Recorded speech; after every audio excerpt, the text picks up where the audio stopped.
Welcome to another episode of the Kevin Egan Cars Podcast with myself, Brendan Tierney. This podcast came about over a random coffee one Saturday morning in Sligo town. Kevin told me he would love to record a podcast telling his business journey, and I host the Sligo Show podcast here in Sligo. So here we are. We have 5 episodes for you to enjoy. We've tried to make them tight and interesting as best we could. Kevin had the final say on the edit, of course, and he also got some sponsors which were brought in after the recordings were done. The only influence on the content is the journey itself. We hope you enjoy.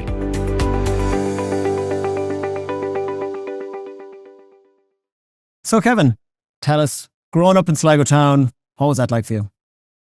Good crack. Always crack. was. Never had any issues at all. Mm-hmm. Would have grown up in Cranmore, McNeil Drive, right in the centre, just beside the phone box. So it was the landmark.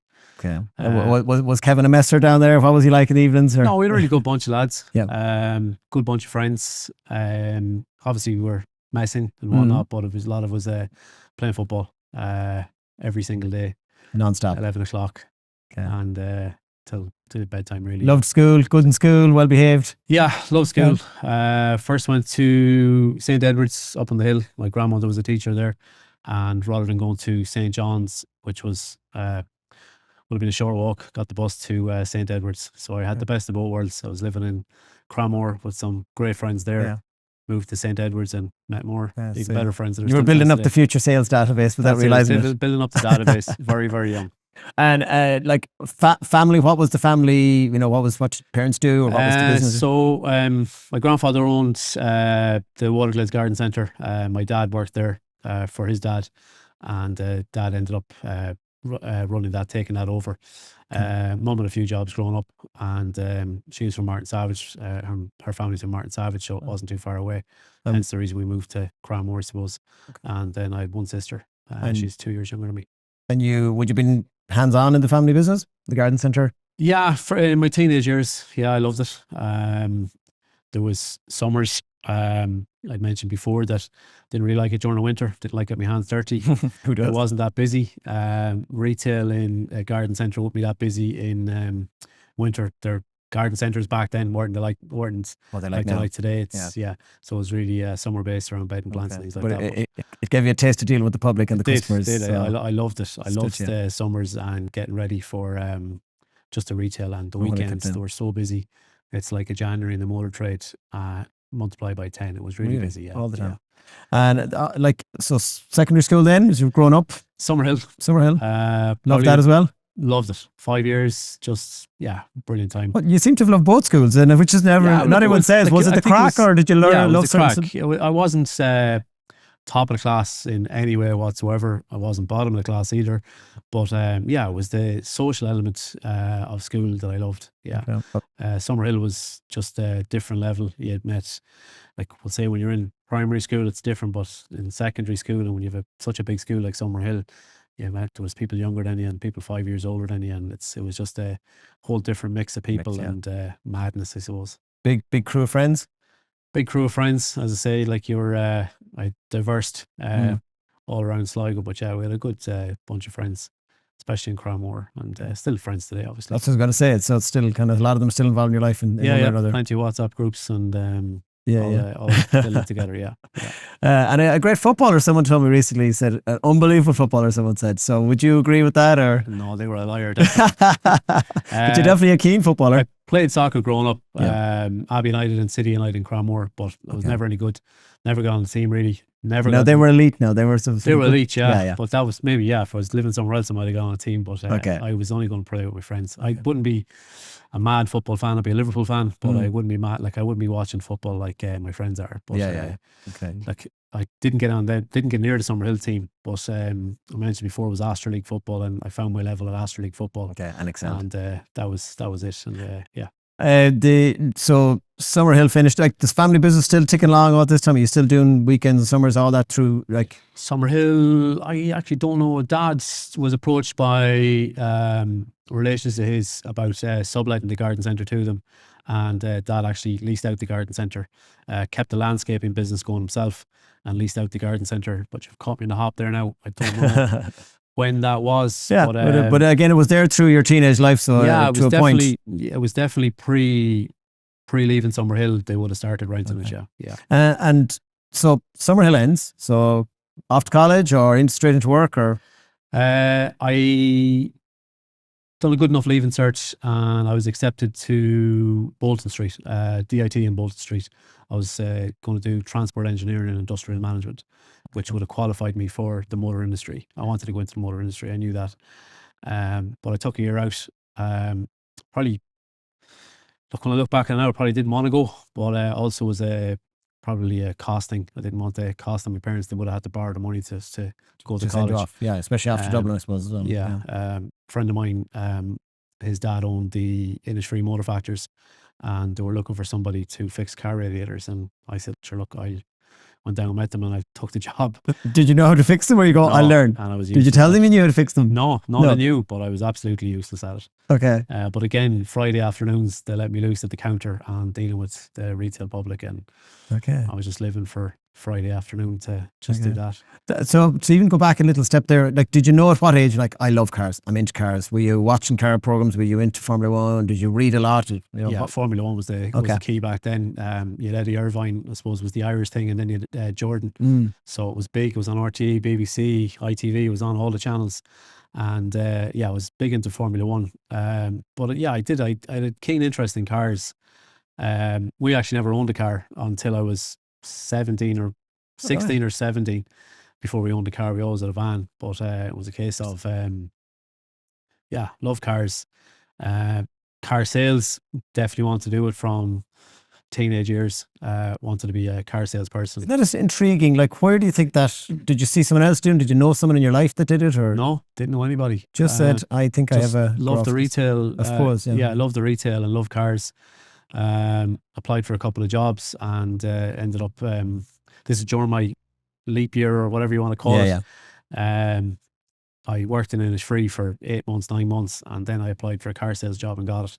And that one was where then? What was that the was first? in Cooney's and Boyle was my first job. So I started there on the 2nd of August 2000. So I just missed the millennium boom in car sales. But I got in right at the tail end. And once I got that job, that was the end of college.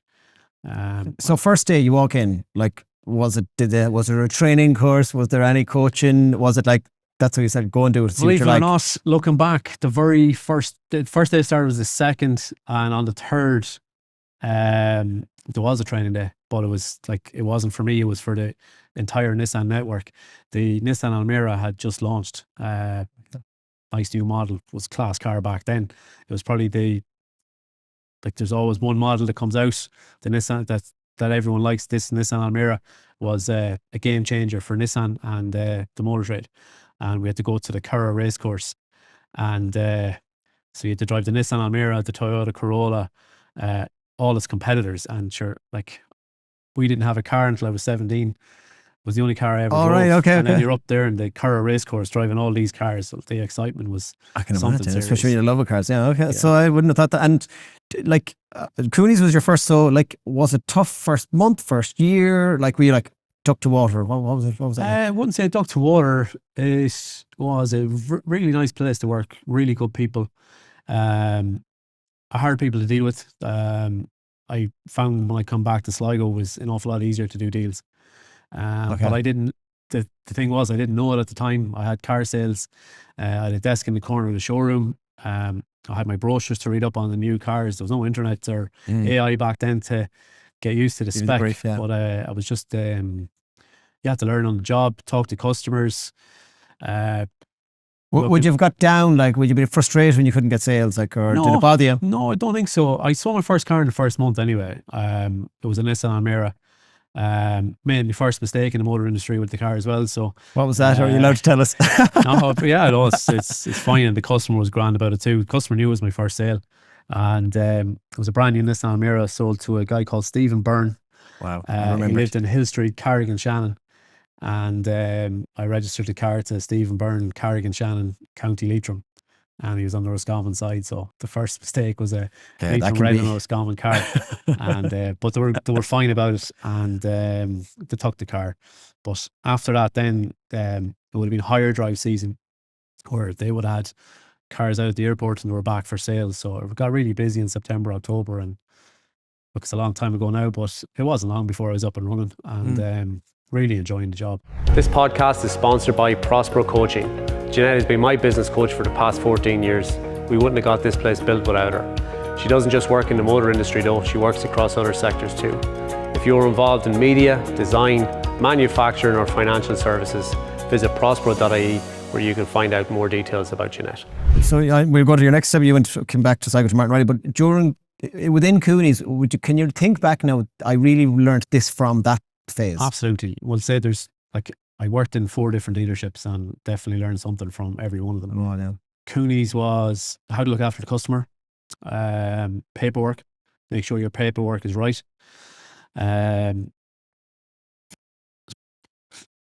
Probably given autonomy on talking to the customers myself straight on, well, say not straight away, but dealing with customers myself. Nissan had a gold standard for used cars, and I was put in charge of making sure the paperwork was right on every car. So Nissan gold standard, and you had to have 1 year RAC, 1 year warranty, but the cars had to be of a specific criteria, mileage, condition, things like that. And it was my job to make sure that every car ticked every box. That was a huge learning curve, and it was really something. It was something that really got me interested in used cars rather than selling the new cars. Okay, yeah. So you have a great insight of what was the tick in the box exercise for the customer going, that'll do me, and you go, future, then I know how to deal with a used car and what they want. Well, yeah, but it was even like getting used to standards, like how do used cars sell? Is the tyres right? So the tyres had to be over a certain mil. The bodywork had to be clear of any blemishes. Yeah. The interior had to be perfect. Car had to be serviced. Car had to have a full service history. There was no history checks back then, but the car just had to be, retail ready, NCT'd, things like that would have been a new thing back then as well. And like when you say you found it easier in Sligo to sell, like was it because they didn't know you? Was it an outsider dealing with them, or was it just different areas of the country can just be like that? Maybe. No, I think it was just like, I remember one guy, like he had two new Nissans, always had 2 new Nissans, and like he used to be. It wasn't 2 plate changes, but he might have changed one car in January and one car later in the year. And he'd come in one morning and he'd be there and he says, give me a price to change my car. And you give him the price. And he would have drove to Lanesborough, Cavan. There was 2 dealers in Cavan, Letterkenny, Sligo, and back to us by 6 o'clock. And you'd have to match the deal. And like, to be £200. He probably spent that in petrol going around. But like, I mean, I grew up in the country, and I know even my granddad, every time we bought anything, it's the hustle. It's like a little win, like, and maybe it's a bit more rural. There's like, everyone hustles, and like, you don't mind the hustle. But it's just like, he had a lot of time in his hands. So yeah, he probably did. But it was just, it was just hard work. And yeah, maybe it was the towny thing that was just made it easier. But I was in Cooney's as well. I was probably I wasn't in charge of the marketing, but I'd done the marketing, and I sent the fax down to the Sligo champion, and I would have got so any inquiries that come in from the paper, I got the inquiries. Yeah. I'd imagine that's the way it was. But if you're from Sligo, I'm from Sligo too. I can bring the car down to you. And like I said, I've done a lot of business in Sligo, new and used cars, and I just found them deals easier. So maybe it was the case that you're coming back to Sligo. Who they know. But you go back to marketing in those days. So it was an ad in the paper. Ad in the paper. Like trying to think, what else was it? Like just signage outside, basically. Signage outside. Yeah, price on the window of the cars. It's an interesting world when you look back actually and go, people went, I'm going to buy a car, I'll go in and that's where I find out the deal. Like that's it. I don't keep researching and that. So yeah. And then once you got them in. Yeah, if you didn't sell locally, it was the newspaper. People found it in.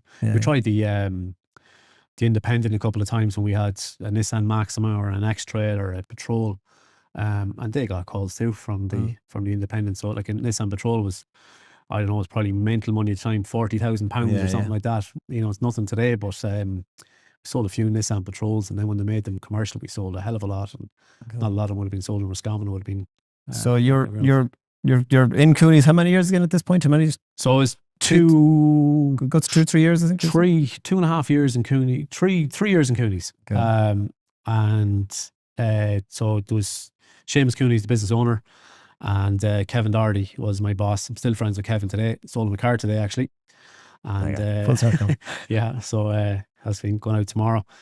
But it was busy. It was a busy place. So it was myself, Kevin, Seamus done his own customers only, and Seamus's son Alan worked in a Nissan dealership in Dublin, and he was moving home.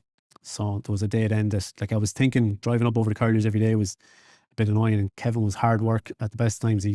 Kevin Doherty, he wouldn't go home at 6 o'clock. So if he didn't go home at 6 o'clock, Everyone I else. couldn't go home at 6 o'clock. And there were long days. I was just thinking, like, is this worth it? And when Alan started, I remember Seamus picking up all the stuff off his desk, and then Alan moving into his office, and then I'm looking at Kevin's office, Alan's office, and I'm still in the corner of the showroom. I says, if I'm here in 5 years, I'll still be at this desk. And I think the week before, Martin Riley had a job advertised in the paper, and the next morning I just dropped in my CV, and I was driving out that morning, and seen a guy running after me, and I just put on the brakes and I said, "You all right?" And she goes, "Come in here, have a chat to you." All right. And they offered me the job there and then. Well, back then, whatever, like 2002, like was there a car dealership you kind of go, "Oh, I'd love to work there someday"? Yeah. Was it Martin Riley's? Oh, yeah, or Martin Riley's. Okay, so that was like the go-to one. That, I guess. They had just moved they had a place in Finnisklen, and they just moved out to this palace of a car showroom. For back then, I suppose that was so ahead of its time. Yeah, It looked yeah. so. Yeah, I mean, I I was said I only came to Sligo around '99, so it was like, yeah, you'd always knew that fancy place. So then you got your job at Martin Riley's. Yeah. Where, like, obviously you got used to what you had in Cooney's. Was it a big shock to you to go into Riley's? Was it a whole different atmosphere? Was it a whole different workload? Was it systems different? Absolutely everything was different except you were selling cars. Yeah, it was completely different. I've said it before, it was the best place I ever worked in. It's like, we'll say I learned from Cooney's the paperwork, treating the customer right, approved used cars and things like that. Martin Riley's was how to treat staff, how to sell volume, how to sell in volume and deal with multiple people. So you say in volume, obviously it's one person, one car, but do you go like the amount of cars that were sold per month. Yeah. So it was probably like 7 or 8 cars a month in Cooney's, which was a good month. But then you got to Riley's and it was 20, 25, January, could be 30, 35 cars a month. Okay. And like, I mean, you're still kind of cutting your teeth in the world of motor trade. Yeah. Were you feeling stress at any point in the Cooney's years, or did Riley put stress onto you, or did you always just thrive on that? No, never had stress. Yeah. Like no. And it was never really about, like, the money. Money was decent for a teenager, like company cars and things like that. But no, I never had stress working for anybody. No. Yeah. Stress, just, like, I suppose if there was someone there selling more cars for me, it'd be stressful to sell more cars than them, but that never happened. Yeah. And the legend himself, Martin, what was it like? Like, was he giving you loads of advice, tips? Was he watching how things would go? Was he hands-on with you? Or? No, he was the boss. He was, like, we'll say, never really had too much interaction with Martin, which wasn't a bad thing. It was actually a good thing that he had people running the business for him. Yeah. And it was really good. So back then, he's passed away now. Charlie Cooper was the boss there at the time. And Carl O'Loughlin was sales manager, and with a few other, there's 3 or 4 salespeople there over the years, at the time. Yeah. But plenty of people to bounce off. But it wouldn't have, like, the best thing about Martin, he would have done his own deals. He would have handed them down to the salespeople, and, like, we'll say, well, like, such charisma and charm every time you meet Martin, like, you know what I mean. So I'd say people was it that to make want to come in and say hello, Martin, and then he would trickle it down. That was it. You probably have a bit of that nowadays. Nearly people, I want to go and chat to Kevin, and you're like, oh, I'm doing something else. Nearly, like, it's kind of that. Yeah, amazing times. Yeah, like, yeah, I remember one time, like, you know, I was chatting away to Martin. You don't know who I am. It's not a clue. How can you remember everyone's name that comes through though? Like, but he was brilliant. He ran a good show. He still runs a good show. Yeah. So you're how many years then in Riley's? I was 3 years in Riley's as well. So I started off. When I started, I think I can't remember. There was still an Alfa Romeo Fiat dealership, but that was on the way out, and Hyundai was just coming in. So Hyundai was starting to gain traction in the country, and I was in Hyundai sales. We had Mitsubishi, and we had Hyundai, and they had BMW as well. Hyundai was absolutely flying it. Santa Fe, Tucson. The Hyundai Coupe was a great one to sell because everyone loved them and buy them, and then they realised I actually don't like this car. to comfort It was and drive. always, a Hyundai Coupe was always a double sale because they'd buy the Hyundai Coupe and come back and buy a Hyundai Tucson. Okay, or a Santa Fe a few yeah. months later. Okay. So I was at that job for just over 2 years, and like, you know, there was plenty of money in the country, and BMW really was taking off. It was gone from being a prestige to a volume premium product, and Martin was investing heavily in BMW and needed to increase the sales force. There was only one BMW sales guy there, and I was asked to go across. Couldn't say no. BMW company car. And all that. Yeah, going back just thinking, we know a young salesperson, like you always had the flashiest car nearly out there. Yeah, well, that must have been a buzz. My friends was probably the only one. Yeah, it was. Yeah, Hyundai Coupes I had. Like, it was grand for me because I could jump into something different when I needed. But Hyundai Coupes, and like, you know, the guys were great. Like, what color do you want? And then like you were like Dreamland. Yeah, but it was me selling them as well. It was, do you know, it was, what color do you want, and do you want to put leather upholstery in it, and things like that. So yeah, it was brilliant. Like, I remember going to Cork with the lads, going to the Cranberries or something to a concert, and had to bring the Hyundai Coupe. I couldn't bring anything else in the boys. I was like, who's in the back? Yeah, that was to Cork. You had to bring the Hyundai Coupe, like, you know. So when you moved into the Beamer world, anyways, they had a bit more comfort going to the gigs. Yeah, one series. Had, okay. And like, you know, I would have got something different, but I didn't last too long on BMW. I didn't like it. Like, I mean, do you think why? Can you pinpoint what you maybe didn't like, or no? I did. I can, like, it just. It was the Hyundai. Like, someone would come in to buy. Like, the way I say, I've said this loads of times. They come in to buy a green one, and like, you wouldn't have a green one, but you sell them a red one. Yeah. And then the deal is done in the day, and they're collecting tomorrow. But the BMW world was different. It was, what colours can I get? What upholstery can I have? And then they'd order the car and pay their deposit. But the way the BMW system worked is you had a build date, and the customer knew the build date. So they could come in and change what was on their car up until that build date. And then the car came, I don't know, 6-8 weeks later. And I just couldn't handle that. It was just like, they were changing their mind all the time. And you're sitting around waiting for people to come into you. Like, the volume, go back to volume. Yeah. There wasn't as much, like, there was more commission in BMW because more profit in them. But the volume in the Hyundai was more crack. And I just couldn't stand this, like, low sales volume. I suppose it was obviously a bigger investment for a lot of people, so they were probably that bit more particularly choosy on what they wanted. That just wrecked my head, and I just just not for you. Like, it wasn't for me. No, it wasn't for me. And I went back to Hyundai, and the team had increased over there as well. And Sean came back. He was Martin's nephew. And he had kind of the run of the show. There's always a family member coming in somewhere. Yeah, but no, he was brilliant. He was brilliant. Gentleman, yeah. We lived with Sean for God knows how many years as well, so we had a good crack. But it was time to go, unfortunately. Looking back now. So you didn't want to go? No. Okay. No, but like, it was me that I decided to do it. Yeah. Like, I decided to leave. Made a mistake, and that was 2005. I would have left Riley's. So I was, age 23 at this stage. And I was offered a job in the Ford dealership, Henderson's, and I took that, and they'd promising new showroom coming soon and everything like that. And Porter Ford's only finished the showroom this year. Yeah. So that's promised a lot. Didn't like that place. Didn't work out for you.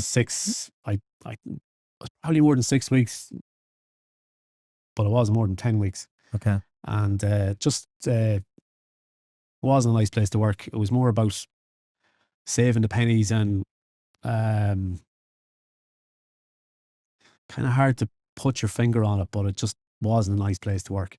Okay. Good people working there now, nice people working there, and it kind of, there was a director that owned the place, and then there was people running it, and you didn't really know who was the boss in there. Then when I handed him a notice, one of the guys who was a shareholder found out why I was leaving. We'd sold like 20 odd cars, and I got my commission check, and it was really small. I said, why is this? Like, I didn't get paid for, like, you know, I only got paid for 2 cars where I sold 20. And I said, well, you didn't trade them in. I said, what do you mean? He said, well, no, he traded that in and he traded that in, so he got paid for them cars that you sold. I'm like, what the fuck? So okay, so some other, say if I sold a brand new Peugeot here, and the car that came in, but even if you sold that one, he got paid. And I'd like, Okay, I obviously know the car world. So one of the shareholders, Keith, I said that to him and he couldn't believe it. And but it was too late at that stage. Like but even like this, like I think some quiet days I was cleaning out the showroom, like, and the Ford Focus was the biggest seller. But I remember cleaning out other days and throwing out Ford Escort brochures. It was just not a nice. It was just, not for you. And like, would you say, like, you've obviously been a salesperson for years now? Maybe I know you don't be on the floor selling every day, all day, but you have staff. Do you think a salesperson needs to be kind of left alone a little bit and go, just be a salesperson? Yeah. Yeah. Let their own character develop and see what they're made of. Yeah.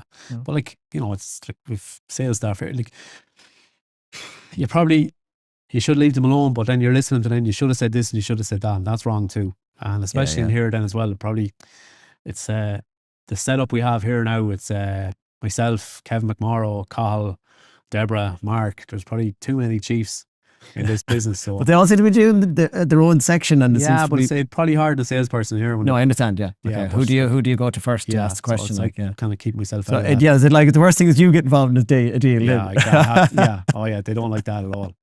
So Henderson's obviously wasn't for you. So tell us how the next move came about and where did you go? Thankfully, I got a call. Dave Harty was one of our finance reps, and he said that the Peugeot were coming to town, and if you want to have a chat with McCarrick's, he'll be coming to town soon if you're not happy. So he knew you weren't happy where you were, and he said, right, okay. Yeah. So I said I would have said it to him. Probably would have liked to go back to Riley's, but I don't know, you just don't go back either. And went up and had a chat with McCarrick's, and their plans were to move to Sligo before January. This was October, November at the time, and was offered a good package. I was offered a sales manager's job actually, and I took it, and it was my first sales manager's job, and moved to Curry first to start off. Didn't quite happen in January, but I knew it was happening. There was no lies told, and we moved back into Sligo probably in February, March that year of the next year. And they were going building, like I knew the build would take a long time, but we're in, I don't know if you know what the area of Quinfix, so that where Quinfix is now, we would have had the yard there with maybe 20 cars. I was working there on my own, had good support now, but I was there on my own. And the Seat dealership, John Scanlon, was across on the same site, but just rode in left or right.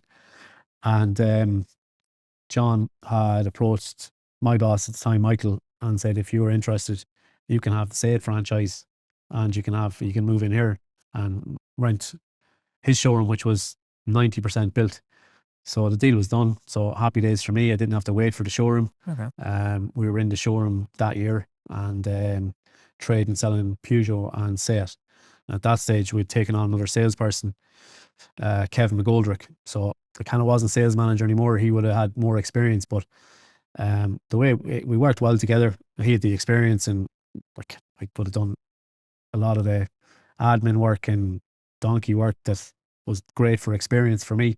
I was in charge of buying cars, so it was like there was no recession at this stage. It was buy as have as wasn't many your cars, money as many cars in the forecourt as you could, because we were selling like crazy, and we had 3 or 4 really profitable years, definitely for my pocket, and it worked out really well. And like what we learned in there was like marketing, I suppose, was one good thing. Like we're on about the newspaper, we used to tape the Sligo Now or Sligo Sligo Now newspaper, was it? Yeah, the free newspaper thing. Yeah. So we took the back page and that, and advertised the cars rather than 9,950 or 19,950. So just trying to sell, look at this lovely car. Yeah, but we didn't put the price of the car on it. It was 199 a month or 399. You've done that quite regularly, even up to date. Like, oh, you still do it today. Yeah. This podcast is sponsored by Prospero Coaching. Jeanette has been my business coach for the past 14 years. We wouldn't have got this place built without her. She doesn't just work in the motor industry though, she works across other sectors too. If you're involved in media, design, manufacturing or financial services, visit prospero.ie where you can find out more details about Jeanette. this is a great insight. Like you go, yeah, this still works. Like, Yeah, it still works, but there's there's a lot of red tape now. So if you had put $9.99 a month on it, you have to have a big line underneath it, terms and conditions applies, your cost of credit, and it doesn't look as good. But back then it was like newspaper out on a Wednesday and you're flat out on Thursday taking phone calls and selling cars. And we're really busy. Peugeot was an okay franchise back then. Didn't sell a lot of vans actually, but we had the 207 and the Peugeot 407. Then you had the Seat, you had the Ibiza and the new Leon. Like the Almira was the main car back in 2000, but the Leon came out then in, what was that, 06, 07? And that just flew out. Our cameraman here bought one off us. Everything keeps coming back full circle here. Yeah, he bought a nice 2-litre F4, wasn't it? Yeah. So you said one thing that just cropped into my head, like you were saying, those two car dealers right next to each other. Yeah. Would you say it's a good thing for a town to have loads of car dealers? Does it kind of help everyone, or would you like, oh, I don't want to, like, was there a sweet spot? Or I'm not saying you have to name who you want out of the town. I'm just saying, like, is it good when people go, that's a good town to go in, there's loads of dealers? It kind of helps. Yeah, it helps with footfall. Definitely on a Saturday it would help with footfall. And Saturdays today would help with football. But before, if you didn't work, like before internet, if you didn't work on a Saturday, forget about it. You could actually work in car sales on Saturday only and make a living back then because there was no internet. So they had to wander off work to come in on Saturdays. What's that like to live? Like, I mean, with social, I mean, like you weren't married at this point, were you? Or what was your, like, you know, was a social life? I got married during McCarrick's, Yeah. So like, was no Saturdays available? Was that ever a tricky thing? No, it wasn't. It wasn't an issue. Oh, good. Yeah. But so it's a 6-day job nearly all the time, is it? Yeah, and it was like today as well, like you'd have like my own staff, like it just fucking grinds your gears. When the work Saturdays to take a half day during the week, and it's like, look, you have to do it. It's You're not to just say it's necessarily wrong, but it's like you're so ingrained into the other way. It sounds weird, like to go, what do you mean? No, myself and Carl just can't, just like, oh Jesus, like it's not that they're hitting target or anything like that. It's, you know, it's but back then it was 6 days a week, and that was it. Yeah, and like it was 10 to 4. We've closed here at 2 o'clock now. It was 10 to 4. Yeah, I mean, I know me, and I'm 45, but like, I would never do that. I'd never do 6 days a week ever. So I can empathize with some people. But as you said, the day one, that was always it. Like, yeah, that was it. Yeah. Well, I'll stay out of motor trades for another while. So before we finish up on this prequel episode, your McCarrick's, what was near the end there? What was kind of turning your mind? Yeah. So I got married in 2008, and the day we came back, we're just coming into recession at this stage. I don't watch the news today. I never watched the news at all. I didn't know what recession was. I wasn't old enough to remember the last one. But you could see a downturn coming. We weren't selling as many cars. The day I came back from the wedding, I was told that, look, there's a meeting tomorrow and some people are going to be let go. So came into that meeting, and thankfully I kept my job. And kept going. There was, I don't think the staff was halved, but there was definitely a good portion of staff let go that day. So I kept going. Kept getting paid too, which was really important. What I found was couldn't do deals anymore. And I remember one deal was a Peugeot 407 we were selling, trading in a Nissan Qashqai, and everyone, like, this is a time pre SUVs. Qashqai was the only SUV, and we're trading one in, and we couldn't do the deal because if we sold a €40,000 407, the direct debit hit for the €40,000, but your man's car was worth €30,000, so we were only getting 10, and we didn't have any money for this car. Now, those figures are made up, but the cash flow wasn't there. So I had some cash built up because I made a lot of money over the years, and I ended up buying them trade-ins.